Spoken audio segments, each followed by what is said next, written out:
Меня зовут Давыденко Иван. Я студент первого курса колледжа Жаяу-Мусы. Обучаюсь на специальности электрооборудования. Интерес к этой профессии у меня появился еще в детстве. В 10 лет я помогал брату чинить его машину. И тогда впервые понял, что электричество– это сила, которая оживляет технику. Позже, еще в школе, я получил сертификат токаря. И когда пришло время выбирать профессию, сомнений уже не было. Сегодня электрооборудование – это основа всего современного мира. Без него невозможно представить ни дома, ни заводы, ни транспорт, ни медицину.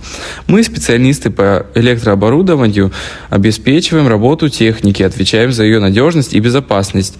И это профессия, которая всегда будет востребована, поэтому электричество – это, можно сказать, нервная система общества. Самое главное в этой профессии – есть огромный простор для развития. Можно работать в энергетике, на производстве, в обслуживании техники, заниматься монтажом, ремонтом или внедрением новых технологий. Электрооборудование постоянно развивается, появляется автоматизация, умные дома, современные системы управления, и значит, специалист тоже должен расти, осваивать новое, идти в ногу со временем. Я выбрал эту специальность, потому что хочу быть человеком, который не просто работает руками, а двигает вперед весь современный мир.